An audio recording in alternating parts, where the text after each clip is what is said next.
After a mother was left in the dark after searching for her son for almost months with no information on where he could be. Now she finds out he was killed the same night she last saw him.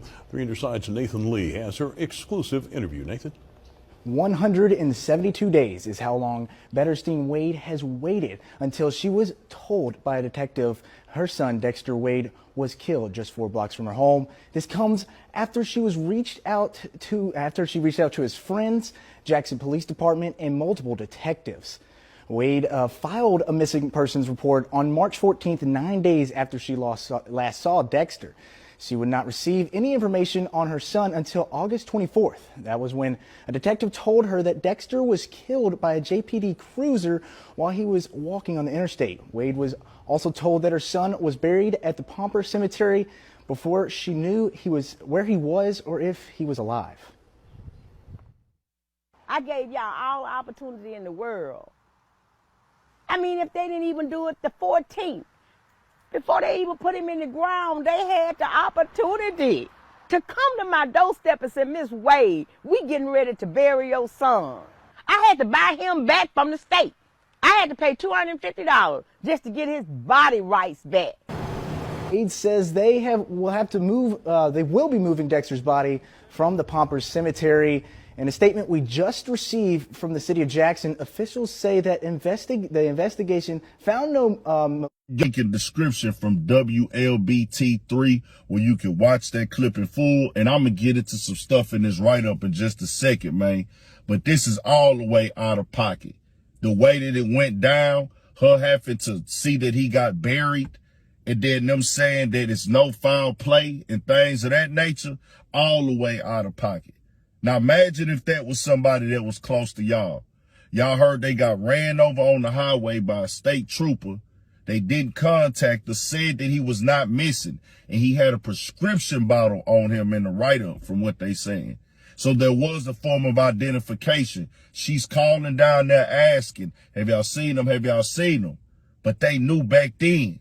So what y'all think this is? But the whole twist is she has a brother that was killed by police. And it was foul play there, supposedly.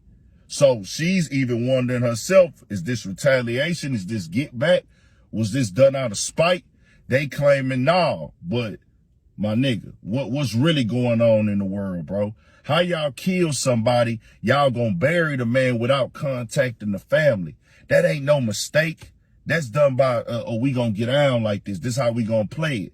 Mississippi. We've been having these type of stories. 172 days, Betterstein Wade left no stone unturned in searching for her 37-year-old son, Dexter. She asked neighbors, searched abandoned houses, called detectives, and posted messages on social media begging him to come home. Dexter would never see those messages. He was killed on the night of March 5th after being struck by an off-duty police officer driving along I-55 South.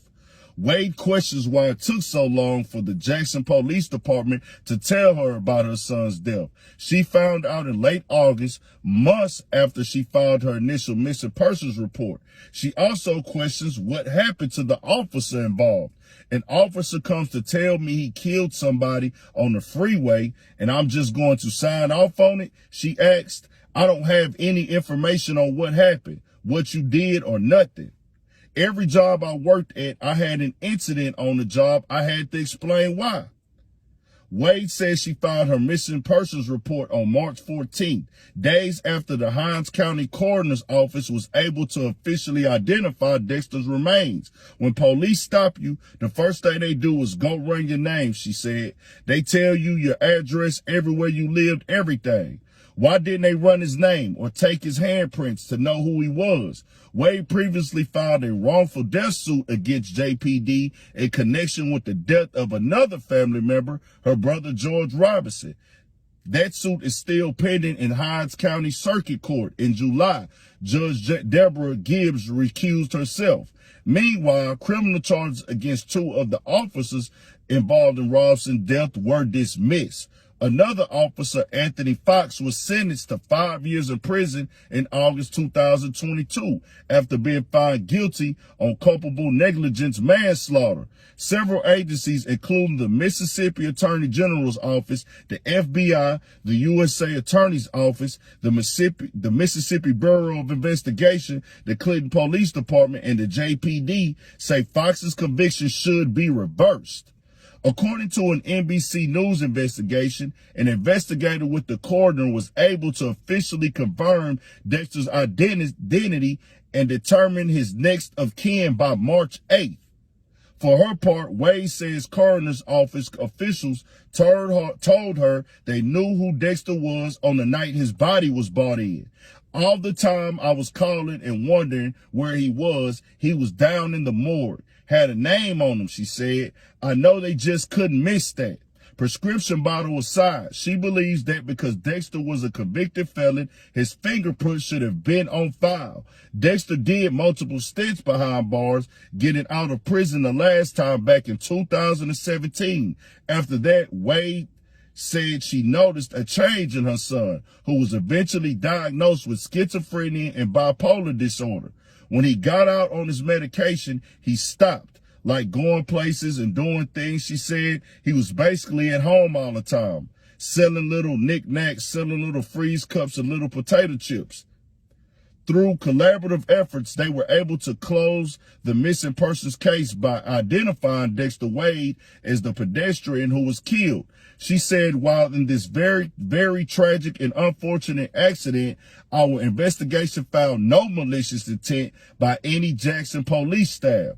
Coroner Sharon Grisham Stewart was unavailable for comment. Wade now hopes to give her son a proper burial. She recently visited the county's paupers burial ground, where NBC News says she was able to see her son's grave for the first time. She recently paid $250 to claim her son's body, which is currently resting under grave marker number 672.